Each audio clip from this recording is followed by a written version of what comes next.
آپ دفعہ درود شریف پڑھ لیجیے. بسم اللہ صلی اللہ محمد محمد صلی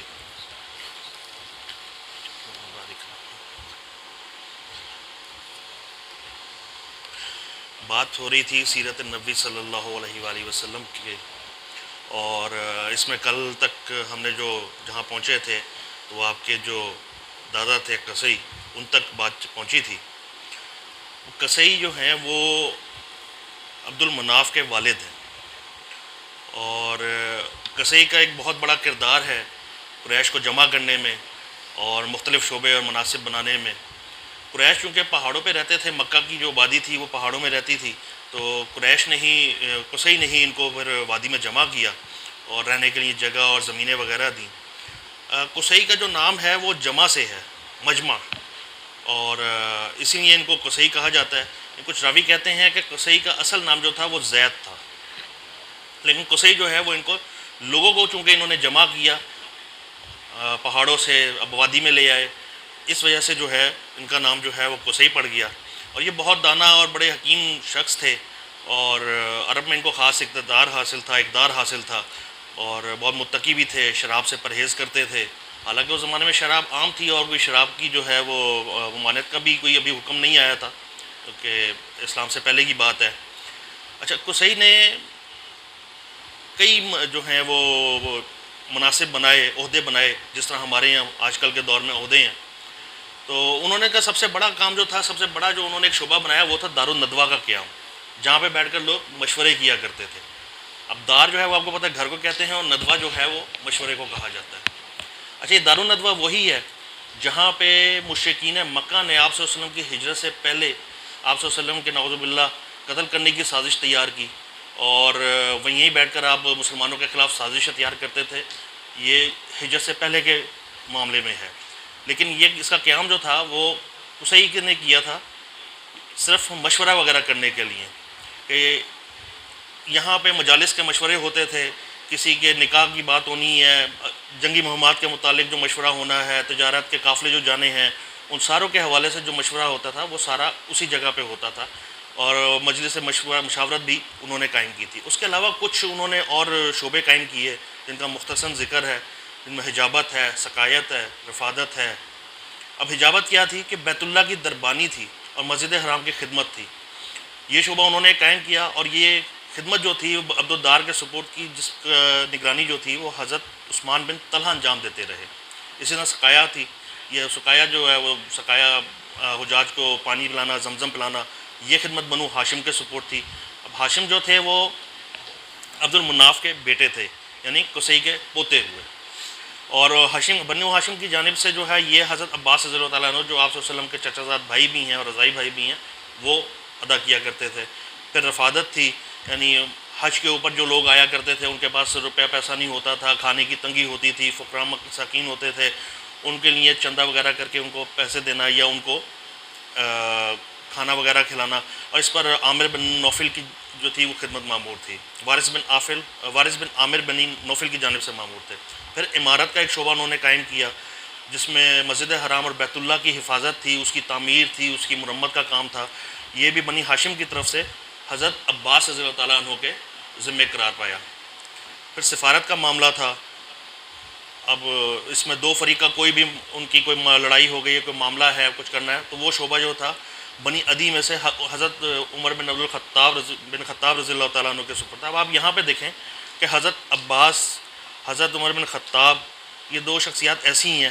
آگے ذکر آئے گا حضرت خالد بن ولید کا، کہ حضرت عباس و چچا زاد بھائی تھے، لیکن حضرت عمر بن خطاب رضی اللہ تعالیٰ عنہ اسلام کے بہت بڑے مخالف بھی تھے. پھر خالد بن ولید جو تھے وہ بھی ایک زمانے میں مسلمانوں کے خلاف لڑتے رہے، لیکن آگے اللہ نے ان کو اسلام سے سرفراز کیا. اور اس کے بعد پھر ایک شعبہ تھا آنا. یہ زمانہ جنگ میں گھوڑوں کا انتظام کرتے تھے.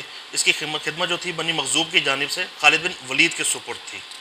تو اس طرح کے انہوں نے کئی شعبے بنائے تاکہ معاملات جو ہیں وہ زندگی کے چلتے رہے. یہ ان کی دور اندیشی تھی کہ ان کو آپ اندازہ لگائیں اس سے کہ ان کی دور اندیشی کا کہ لوگوں کو کیا کیا معاملات اور کن کن چیزوں کی ضرورت پڑے گی اور پڑ سکتی ہے، اس چیز کو سامنے رکھتے ہوئے انہوں نے ان شعبوں کا قیام عمل میں لے کے آئے.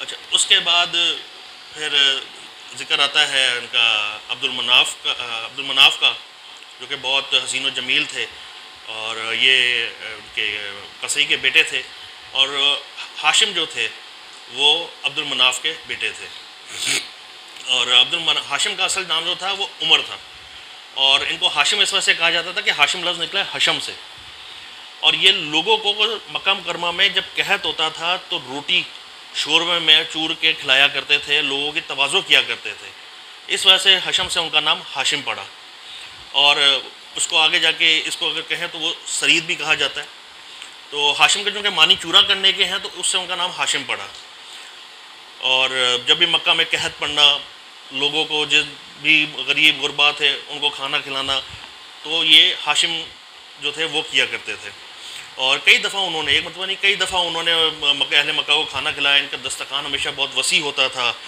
اور اگر مسافروں کو، غریب غربا کو، مساکین کو یہ اونٹ بھی عطا فرماتے تھے۔ اچھا، نور نبوت ان کی پیشانی پہ جو تھا وہ چمکتا تھا، اور جب بنی اسرائیل کے علماء آپ کو دیکھا کرتے تھے ہاشم کو، تو ان کو سجدہ بھی کیا کرتے تھے اور ان کے ہاتھوں کو بوسہ بھی دیا کرتے تھے، صرف اس نور نبوت کی وجہ سے جو ان کی پیشانی پہ چمکتا تھا۔ اب قبائل عرب کی کئی علماء جو تھے انہوں نے بڑی کوشش کی کہ ہاشم علیہ السلام کے ساتھ، ہاشم کے ساتھ اپنی بیٹیوں کی شادی کی، کہ ان کا نکاح جو ہے وہ ہماری بیٹیوں کے ساتھ ہو جائے، بلکہ ایک مرتبہ تو ہرقل شاہ روم نے ہاشم کو خط لکھا کہ مجھے آپ کو جود و کرم کی اطلاع ہے، میں اپنی حسین و جمیل شہزادی کا نکاح آپ کے ساتھ کرنا چاہتا ہوں، آپ کی زوجیت میں دینا چاہتا ہوں، آپ یہاں پر تشریف لیں تاکہ میں آپ کا نکاح کر سکوں، لیکن آپ نے شہزادی سے انکار کر دیا۔ اب اس میں جو شاہ ہرقل کا جو اصل مقصد تھا وہ صرف وہ جو ان کے ماتھے پہ نور نبوت چمکتا تھا وہ تھا کہ یہ جو نبوت ہے یہ کسی طرح ہمارے خاندان میں سے آ جائے، کیونکہ پرانی کتابوں میں تو آخری نبی کا ذکر ملتا ہے، وہ تو اب تحریفیں ہو چکی ہیں، اور لیکن آپ نے انکار کر دیا، اور اس کے بعد حضرت ہاشم کی جو انتقال ہے اس کا کہا جاتا ہے، محرکین اور محققین لکھتے ہیں کہ تقریباً 25 سال کی عمر میں آپ کا انتقال ہوا، اور یہ ہاشم ہی تھے جنہوں نے سب سے پہلے قریش میں دستور جاری کیا۔ قریش کا جو معاشی معاملات تھے وہ تجارت کے اوپر مشتمل تھے، وہ تجارت کیا کرتے تھے، تو انہوں نے ہاشم نے ہی دستور شروع کیا کہ سال میں 2 قافلے جایا کریں گے، ایک سردیوں میں موسم گرما میں شام کی طرف، اور موسم سرما میں یمن کی طرف۔ اب اس سے بھی آپ ان کا اندازہ لگائیے کہ موسم کے لحاظ سے انہوں نے علاقوں کو ترتیب دیا کہ کس موسم میں کس علاقے کی تجارت جو ہے وہ بہتر رہے گی، اور شاہ نجاشی جو تھا جب ان کی ہاشم کی بہت مدارت کیا کرتا تھا، ان کو ہدیے وغیرہ بھی پیش کرتا تھا، اور موسم گرما میں جب شام، غزہ اور انقرہ تک پہنچتا تھا تو ان کا قافلہ، تو کیسر روم بھی ان کی بہت خدمت اور ان کی جو ہے نذرانے پیش کرتا تھا، ان کو ہدایہ پیش کرتا تھا۔ اچھا، انہوں نے ایک کام اور کیا تھا اپنے قافلوں کو بچانے کے لیے، وہ یہ تھا کہ راستے میں جتنے بھی قبائل آتے تھے، کیونکہ جہالت کا دور تھا اور لوٹ مار عام ہوتی تھی، تو راستے میں جتنے بھی قبائل آتے تھے دونوں طرف جاتے ہوئے، ان قبائل سے انہوں نے یہ بات طے کی تھی کہ تم لوگوں کی جو ضروریات کی چیزیں ہیں وہ تم لوگوں تک بہم پہنچا دیا کریں گے، لیکن تم ہم لوگوں کو جو ہے وہ امن دیا کرو گے، ہمیں پرامن طریقے سے یہاں سے گزرنے دیا کرو گے۔ اور یہ معاہدہ انہوں نے جب قبائل سے کیا تو اس کے بعد امن ہو گیا، اور ان کے قافلے جو تھے وہ بغیر کسی ضرر کے، ان کے قافلوں کو ضرر پہنچے، وہ اپنے مقام پر پہنچ جایا کرتے تھے۔ اور حق جل شانہ نے بھی اپنے کلام میں قریش کو یہ انعام یاد دلایا ہے، اور وہ ہے سورہ قریش، جس کا ترجمہ ہے کہ چونکہ قریش اللہ کی رحمت سے موسم سرما و گرما کے سفر کے عادی ہو گئے، اس لیے ان کو نعمت کے شکریہ میں اس خدا کی عبادت کرنی چاہیے جو اس گھر کا مالک ہے، اور اس نے ان کو بھوک سے کھانے کو دیا اور خوف سے امن دیا۔ تو جب ایام حج آتے تھے تو اپنی روایت کو برقرار رکھتے ہوئے یہ حجاج کو زمزم پلانا، گوشت کھلانا، کھانا کھلانا، یہ سارے معاملات جو تھے وہ کیا کرتے تھے۔ منی، مزدلفہ، عرفات میں اسی طرح کا انتظام کیا کرتے تھے۔ اچھا، ان کے مقابلے پہ ایک اور قبیلہ تھا جو ان کا مقابلہ اس معاملے میں کرنا چاہتا تھا۔ امیہ بن عبد الشمس کو یہ جود و کرم جو تھا یہ بہت شاغ اور گراں گزرتا تھا، تو امیہ نے بھی لوگوں کو ہاشم کی طرح کھانا وغیرہ کھلانا شروع کیا، لیکن باوجود ثروت اور دولت کے اور اہمیت ہونے کے، وہ ہاشم کا مقابلہ نہیں کر سکا. اس وجہ سے بنی ہاشم اور بنو امیہ کی ایک عداوت کا سلسلہ جو ہے وہ یہاں سے شروع ہو جاتا ہے. تو ایک بار ہاشم کا قافلہ، تجارت کا قافلہ جو تھا وہ سفر کے لیے روانہ تھا، تو راستے میں مدینہ منورہ میں قیام کیا. تو وہاں پہ ایک خوبصورت حسین و جمیل عورت پر نظر پڑی. تو ہاشم نے دریافت کیا کہ یہ عورت کسی کی منکوحہ ہے یا ناقصدہ ہے، یعنی کنواری ہے. تو معلوم ہوا کہ اسیحہ بن جلاح کی منکوحہ تھیں اور ان سے 2 بیٹے بھی تھے، اور لیکن اسیحہ نے ان کو طلاق دے دی تھی. ہاشم نے ان سے نکاح کا پیغام بھیجا، اور چونکہ مشہور تھے بنی ہاشم، اور ہاشم ویسے ہی مشہور تھے اپنے معاملات اور ان ساری چیزوں کی وجہ سے، تو یہ پیغام جو تھا یہ قبول ہوا. تو جو خاتون تھیں ان کا نام تھا سلمہ بنت عمرو، جن کا تعلق قبیلہ بنو نجار سے تھا. اور نکاح کے بعد ہاشم نے ایک دعوت دی جس میں تمام قافلے کے لوگ شامل ہوئے اور قبیلے کے لوگ شامل ہوئے.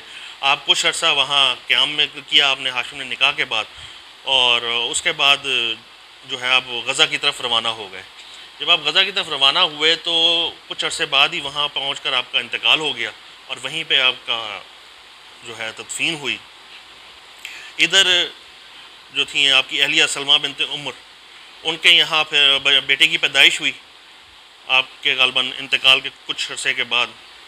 تو جب پیدائش ہوئی تو جو بچہ تھا وہ لڑکا تھا، اور اس کے جو سر میں بال تھا وہ ایک بال اس کا سفید تھا، اس کی نسبت سے اس کا نام شیبہ رکھا گیا. شیبہ بیسکلی عربی زبان میں بوڑھے کو کہتے ہیں، بزرگ کو کہتے ہیں جس کے سارے بال سفید ہو چکے ہیں، لیکن وہ ان کے بال کی وجہ سے ان کو شیبہ کہا گیا. اور یہی شیبہ جو تھے یہ عبد المطلب کہلائے آگے چل کے، ہاشم کے بیٹے تھے. عبد المطلب کے جو معنی ہے وہ عبد کہتے ہیں غلام کو، اور مطلب جو تھا وہ نام. عبد المطلب کا معنی ہوا مطلب کے غلام. اب ہاشم کے انتقال کے بعد جو ہے وہ عبد المطلب کی والدہ ایک عرصے تک مدینہ منورہ میں اپنے میکے میں ہی رہیں. تو جب حضرت عبد المطلب یعنی شیبہ جب کچھ بڑے ہوئے تو ان کے چچا ان کو لینے کے لیے مکہ سے مدینہ آئے. ان کو کسی طرح اطلاع مل گئی کہ ہاں ہاشم نے وہاں نکاح کیا تھا اور اس سے ان کی اولاد بھی ہے، ایک بیٹا ہے. تو وہ ان کو لینے کے لیے مدینہ تشریف لے آئے. جب وہاں پہنچے تو انہوں نے بتایا کہ اس طرح میں ان کا بھائی ہوں. تو پہلے تو سلمہ بنت عمرو نے انکار کیا، تو پھر بتایا کہ ہاشم جو تھے بہت بڑے اثر و رسوخ والے تھے، ان کا قبیلے میں بڑا اثر و رسوخ ہے اور بڑی اہمیت کے حامل ہیں اور ان کا اقتدار ہے. تو پھر سلمہ بن عمرو نے ان کو جانے کی اجازت دے دی. تو یہ شیبہ جب مطلب کے ساتھ روانہ ہوئے تو ان کا حلیہ کچھ اس طرح تھا کہ میلے کچیلے کپڑے پہنے ہوئے تھے، کیونکہ باہر کھیل رہے تھے، چہرے سے یتیمی ٹپکتی تھی، حالات اتنے اچھے نہیں تھے. تو جب مکہ میں داخل ہوئے تو یہ اونٹ پر اپنے چچا مطلب کے پیچھے سوار تھے. لوگوں نے ان سے پوچھا مطلب سے کہ یہ کون ہے؟ تو انہوں نے ویسے ہی کہہ دیا کہ یہ عبد ہے. تو کہ انہوں نے اس نظر سے کہا تھا کہ صبح ذرا اس کو نہلا دھلا کے صاف ستھرے کپڑے پہن کے پھر لوگوں میں بتاؤں گا کہ یہ میرا بھتیجا ہے. لیکن وہ چونکہ عبد لوگوں نے پہلی دفعہ سنا تو وہ یہی سمجھے کہ شاید غلام ہے، تو وہاں سے ان کا نام عبد المطلب پڑ گیا شیبہ کی جگہ. تو وہ اسی نام سے مشہور ہوئے. اور پھر آگے عبد المطلب جو ہیں وہ قریش میں جو تھے وہ کافی حسین و جمیل قوی جسم کے مالک تھے، اور ان کا جو جود و کرام تھا، یعنی کہ حسب نسب کہہ لیں یا ان کی اہمیت کہہ لیں، وہ اپنے والد ہاشم سے بھی بڑھ کر ہوئی. اور مہمان نواز بھی کافی تھے، کیونکہ نسل در نسل وہ معاملہ ان کے ساتھ چلتا آ رہا تھا. اور ایسے مہمان نواز تھے کہ چرند پرند تک ان کی پہنچ ہوئی تھی، اور لوگ ان کو فیاض اور متم الطیر السما کہا کرتے تھے عرب کے لوگ. انہوں نے شروع سے ہی جو ہے وہ اپنے اوپر کچھ پابندیاں لگائی ہوئی تھیں جو کہ آگے چل کر اسلامی احکامات میں بھی شامل ہو گئیں. مثلا انہوں نے شراب کو اپنے اوپر شروع سے ہی حرام کیا ہوا تھا. رمضان المبارک کا مہینہ آتا تھا تو خاص طور پر فقراء اور مساکین کو کھانا کھلاتے تھے. اور غار حرا میں بھی سب سے پہلے خلوت جو تھی وہ عبد المطلب کی ہی تھی. اب اس میں جو آگے ایک واقعہ ہے جو اس کے بعد انشاءاللہ ہم اس کو ختم کریں گے، وہ ہے چاہے زمزم اور عبد المطلب کے خواب کا. جیسے کل بیان کیا تھا کہ بنو جرہم کے جو لوگ تھے وہ جاتے ہوئے زمزم کے کنویں کو بند کر گئے تھے، پاٹ کر گئے تھے، اور حجر اسود کو اکھیڑ کر اور خانہ کعبہ کی کچھ چیزیں جو تھیں، نشانیاں جو تھیں، ان کو بھی حجر اسود اس میں زمزم کے کنویں میں ڈال کر اس کو اس طریقے سے لیول کر گئے تھے کہ پتہ نہیں لگتا تھا کہ یہ زمزم کا کنواں یہاں پہ تھا کہ نہیں تھا۔ تو بنو جرہم کے جانے کے بعد بنی اسماعیل جب مکے میں واپس آئے تو لوگوں کے وہم و گمان میں بھی نہیں تھا کہ یہاں پہ کوئی کنواں ہوتا تھا یا زمزم تھا، لیکن جب اللہ تعالیٰ کا ارادہ ہو تو معاملات تو خود بخود جو ہیں وہ اسباب بننا شروع ہو جاتے ہیں ان معاملات کو حل کرنے کے لیے۔ تو اللہ نے حضرت عبد المطلب کو رؤیا صالحہ کے ذریعے یعنی سچے خوابوں کے ذریعے اس جگہ کی پہچان کروائی، ان کو سچے خواب آنا شروع ہوئے عبد المطلب کو، اور اس جگہ کو کھودنے کا حکم دیا گیا۔ تو عبد المطلب کہتے ہیں کہ میں ایک دن حتیم میں سو رہا تھا تو ایک آنے والا میرے پاس آیا اور مجھ سے خواب میں کہا کہ برا کو کھودو۔ میں نے کہا کہ برا کیا ہے؟ اس نے سوال میرا سنا اور اس کے بعد چلا گیا۔ کہنے لگا اگلے دن پھر یہی ہوا کہ وہ ایک شخص آیا، اس نے کہا مجنونہ کو کھودو۔ میں نے پوچھا کہ مجنونہ کیا ہے، لیکن اس نے کوئی جواب نہیں دیا، وہ شخص چلا گیا۔ تیسرے روز پھر اسی جگہ خواب آیا کہ زمزم کو کھودو، طیبہ کو کھودو۔ مگر طیبہ کیا ہے؟ پھر وہ چلا گیا جواب دیے بغیر۔ چوتھے دن خواب آیا کہ زمزم کو کھودو۔ انہوں نے کہا کہ زمزم کیا ہے؟ تو جواب دیا وہ پانی کا کنواں ہے جس کا پانی نہ کبھی ٹوٹتا ہے نہ کم ہوتا ہے اور بے شمار حجاج کو سیراب کرتا ہے۔ اور پھر اس کی کچھ نشانیاں علامات بتائی گئیں کہ اس جگہ کو کھودو۔ اس طرح بار بار سچے خواب دیکھنے کے بعد اور نشانیاں خواب میں آنے کے بعد آپ کو یقین ہو گیا عبد المطلب کو کہ واقعی ہی یہاں پہ کچھ ہے، کوئی معاملہ ہے۔ عبد المطلب نے اپنے اس خواب کا ذکر قریش کے لوگوں سے کیا، لیکن قریش کے لوگوں نے اہمیت ہی نہیں دی ان کے خواب کو۔ انہوں نے کہا کہ ایسی اپنی طرف سے کہہ رہے ہیں، ایسا کیسے ہو سکتا ہے، اس طرح کی انہوں نے باتیں کی اور کافی مخالفت کی انہوں نے، لیکن عبد المطلب نے اس مخالفت کی کوئی پرواہ نہیں کی اور کدال اور پھاوڑا لے کر اپنے بیٹے حارث کے ساتھ وہ جو نشانیاں وہ جگہیں جو بتائی گئی تھیں ان جگہ پہ پہنچ کر اس کو کھودنا شروع کیا۔ آپ کھودتے جاتے اور حارث جو تھے مٹی اٹھا اٹھا کر پھینکتے جاتے۔ 3 روز کے بعد ایک من ظاہر ہوا تو عبد المطلب نے فرط مسرت سے اللہ اکبر کا نعرہ لگایا، کچھ نشانیاں کچھ چیزیں سامنے آنا شروع ہو گئیں اور کہا کہ یہی اسماعیل کا کنواں ہے، کیونکہ حضرت اسماعیل کی ایڑیاں رگڑنے سے ہی زمزم کا کنواں نمودار ہوا تھا۔ اچھا، اس کے بعد عبد المطلب نے جو تھا وہ چاہے زمزم کے کنویں کے گرد جو تھیں وہ حوض تیار کرا دی ہے تاکہ جن سے آب زمزم بھر بھر کر حاجیوں کو پلاتے تھے، لیکن وہاں کچھ شرارتی لوگ، کیونکہ آپ کو پتہ ہے ہر جگہ ہوتے تھے، کچھ لوگوں نے شرارت کرنی کہ رات کو آتے تھے اور وہ حوض توڑ کر چلے جایا کرتے تھے۔ کئی دنوں تک یہ معاملہ ہوتا رہا۔ عبد المطلب صبح کو وہ بناتے، صبح کو آ کے بناتے، اگلے دن صبح آتے تو وہ پھر ٹوٹا ہوتا تھا۔ انہوں نے گھبرا کر پھر اس سے اللہ سے دعا مانگی انہوں نے، تو ان کو دعا خواب میں پھر کہا گیا کہ تم یہ دعا مانگو، اور دعا کیا تھی کہ اے اللہ میں اس زمزم سے لوگوں کو غسل کرنے کی اجازت نہیں دیتا، صرف پینے کی اجازت دیتا ہوں۔ یہ ان کی دعا تھی کہ وہ پانی جو ہے وہ صرف پینے کے لیے استعمال ہو رہا ہے، اور صبح اٹھتے ہی عبد المطلب نے اس چیز کا اعلان کر دیا کہ یہ زمزم جو ہے یہ صرف پینے کے لیے استعمال ہوگا، اس سے غسل وغیرہ یا دوسرے معاملات جو ہیں وہ نہیں ہوں گے۔ لیکن وہ لوگوں نے اہمیت نہ دی، تو اس کا کیا ہوا کہ جو بھی اس کنویں کو نقصان پہنچاتے آتا ہے یا پانی کا نقصان اس کا حوض کو خراب کرنے کا آتا ہے تو کسی نہ کسی بیماری میں مبتلا ہو جاتا تھا اللہ کے حکم سے۔ اور جب کئی دفعہ اس طرح کے واقعات ہوئے تو حاسدوں نے جو ہے وہ عبد المطلب کے حوض سے اس توڑنا جو تھا وہ چھوڑ دیا۔ اچھا، جب چاہے زمزم کا کنواں کھود رہے تھے تو عبد المطلب کے صرف ایک بیٹے ان کے ساتھ تھے، حارث۔ تو اس وقت انہوں نے اللہ سے دعا کی تھی کہ اے اللہ اگر مجھے 10 بیٹے عطا فرمائے جو جوان ہو کر میرے دست و بازو بنے تو میں ایک فرزند کو اللہ کے نام پر ذبح کروں گا، ایک بیٹے کو اپنے اللہ کے نام پر ذبح کروں گا۔ پہلے حضرت اسماعیل علیہ السلام کو حضرت ابراہیم علیہ السلام نے اللہ کے حکم سے ذبح کرنے کے لیے لے کے گئے تھے، جو مینڈھا آ گیا تھا ان کی جگہ پہ، جب چھری چلانے لگے تو مینڈھا آ گیا تھا اللہ کے حکم سے۔ تو اب انہوں نے نیت باندھی، نظر مانی کہ میں جو ہے ایک فرزند کو اللہ کے نام پر ذبح کروں گا۔ اور جب پھر اللہ نے ان کی یہ آرزو جو تھی پوری کر دی اور ان کو 10 بیٹے دے دیے۔ جب 10 بیٹے ان کے پورے ہو گئے تو ایک رات خانہ کعبہ میں سو رہے تھے تو ان کو خواب آیا اور ایک شخص یہ کہہ رہا تھا کہ اے اللہ، اے عبد المطلب، اس نظر کو پورا کیجئے جو آپ نے اس گھر کے مالک کے لیے مانی تھی، یعنی اللہ کے سے آپ نے نظر مانی تھی کہ اپنے ایک بیٹے کو قربان کیجئے۔ جب عبد المطلب وہ خواب سے بیدار ہوئے تو انہوں نے سارے بیٹوں کو جمع کیا اور اپنی نظر اور اپنے خواب کے بارے میں بتایا. تو ساروں نے یہی کہا کہ جی آپ کو اپنی نظر جو ہے وہ پوری کریں اور جو چاہے کریں. تو عبد المطلب نے سب بیٹوں کے نام قرا ڈالا کیونکہ 10 بیٹے تھے. کسی ایک کی جو تھی وہ نظر مانی ہوئی تھی تو 10 کے 10 بیٹوں کے نام قرا ڈالا. اور آپ نے جب قرا نکالا تو اس قرا میں حضرت عبداللہ کا نام نکلا. اور حضرت عبداللہ جو تھے وہ بہت محبوب تھے عبد المطلب کو. قربانی تو پھر اسی چیز کی ہوتی ہے نا جو چیز محبوب ہوتی ہے. اس کے اگر ویسے عام چیز کی قربانی اگر دینا شروع کر دیں تو قربانی تو ہو جائے گی لیکن وہ جو ایک قربانی کا اصل جو ایک ماخذ ہے وہ پورا نہیں ہوگا. وہ جذبہ جو ہے وہ آپ کا پورا نہیں ہوگا. بہرحال تو آپ نے حضرت عبداللہ کا ہاتھ پکڑا اور مذبح یعنی قربان گاہ کی طرف چلے اور ساتھ چھری لے لی.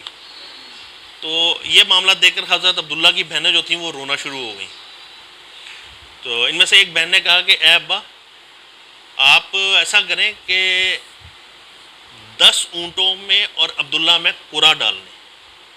اس وقت دید جو تھی خون بہا جو تھا ایک بندے کے قتل کا وہ 10 اونٹ تھے. آپ قرا ڈال لیں اور قرے میں دیکھیں کس کا نام نکلتا ہے. تو آپ کی بات سمجھ میں آئی. آپ نے جو ہے وہ قرا ڈالا. جب آپ نے قرا ڈالا تو اس میں حضرت عبداللہ کا نام نکلا. جب حضرت عبداللہ کا نام نکلا تو پھر وہی معاملہ کہ قربانی دینی ہے. کہ اچھا آپ ایسا کریں کہ 10 اونٹ بڑھا دیں پھر قرا ڈالیں. 10 اونٹ پھر بڑھا دیے. اب 20 اونٹ ہو گئے. قرا ڈالا تو پھر حضرت عبداللہ کا نام نکلا. اسی طرح کرتے کرتے ادھر 100 اونٹ ہو گئے ادھر حضرت عبداللہ کا نام. جب قرا ڈالا گیا تو پھر 100 اونٹ جو تھے وہ قرا میں نکلے اور آپ نے وہ 100 اونٹ حضرت عبداللہ کی دید کہہ لیں یا خون بہا کہہ لیں ان کے بدلے میں صفا اور مروہ کے درمیان نہر کیے ذبح کیے. اور اس وقت سے لے کر آج حضور صلی اللہ علیہ وسلم کے زمانے تک اور پھر حضور صلی اللہ علیہ وسلم کے زمانے سے لے کر ابھی تک جو ہے وہ 100 اونٹ جو ہیں وہ خون بہا اور دید کے لیے قائم ہیں. اچھا ابن عباس اس میں ایک چیز فرماتے ہیں کہ اول دید کی مقدار 10 اونٹ تھی جو سب سے پہلے عبد المطلب نے قریش اور تمام عرب میں یہ سنت جاری کی کہ ایک آدمی دید 100 اونٹ ہے. اور نبی کریم صلی اللہ علیہ وسلم نے بھی اسی کو برقرار رکھا یعنی 10 سے 100 اونٹ ہو گئے. اس واقعے بعد حضرت عبداللہ ذبی کے لقب سے موسوم ہوئے اور اسی وجہ سے نبی کریم صلی اللہ علیہ وسلم کو ابن الذبیحین کہتے ہیں یعنی 2 ذبی کے فرزند حضرت اسماعیل علیہ السلام اور حضرت عبداللہ علیہ السلام. اچھا اس میں ایک آخری بات کہ حضرت معاویہ فرماتے ہیں کہ ہم ایک بار آپ صلی اللہ علیہ وسلم کی خدمت میں حاضر تھے تو ایک عرابی آیا اور اس نے آ کر آپ کو ان لفظوں سے مخاطب کیا یا ابن الذبیحین. تو آپ صلی اللہ علیہ وسلم نے یہ بات سن کر تبسم فرمایا یعنی 2 ذبیحوں کے بیٹے 2 ذبیحوں کی اولاد. تو حضرت معاویہ جب اس حدیث سے فارغ ہوئے تو حاضرین میں سے کسی نے دریافت کیا کہ یہ ذبیحین کون تھے.